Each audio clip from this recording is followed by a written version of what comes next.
এদিকে রাষ্ট্রপতি পদে বিএনপির মনোনয়ন পেয়েছেন মির্জা ফখরুল ইসলাম আলমগীর। এই কারণে দেশের ২৩তম রাষ্ট্রপতি হিসেবে মনোনয়ন পাওয়ায় নিজ জেলায় বলছে আনন্দ উল্লাস, হয়েছে মিষ্টি বিতরণও। এ বিষয়ে আর বিস্তারিত জানাতে ঠাকুরগাঁও পৌর শহর থেকে যুক্ত হয়েছেন নাহিদ রেজা। নাহিদ, বিএনপির আনন্দ উল্লাস কেমন দেখছেন, কি বলছেন নেতাকর্মীরা?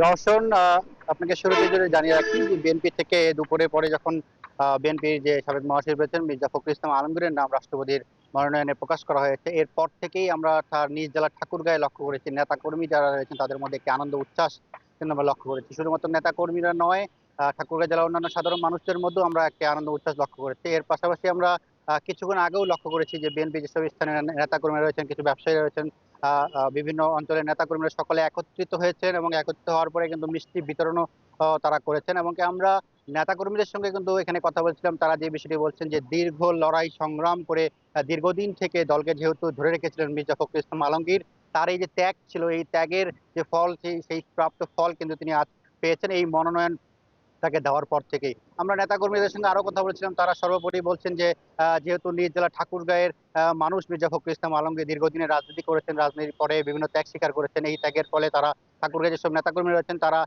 সকলের দেশবাসীর কাছে দোয়া চেয়েছেন যাতে করে মির্জা ফখরুল ইসলাম আলমগীরের মাধ্যমে আরো দেশ আরো এগিয়ে যাবে এমন তারা প্রত্যাশা করছেন। সর্বোপরি নেতাকর্মীরা এখানে আনন্দ উল্লাস করছেন।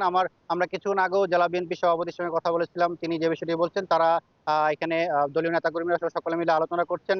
আমরা যতটুকু জানতে পেরেছি তারা এই একটি আনন্দ মিছিল করার কথা রয়েছে। এখন পর্যন্ত সেটি কখন হবে সেই বিষয়টি আমাদেরকে এখনো জানানো হয়নি। শুধুমাত্র বলা হয়েছে একটি আনন্দ মিছিল করার কথা রয়েছে।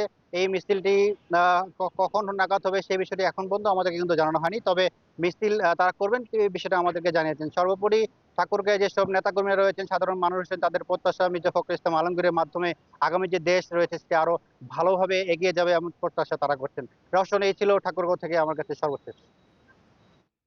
ঠাকুরগাঁও থেকে যুক্ত ছিলেন নাহিদ রেজা।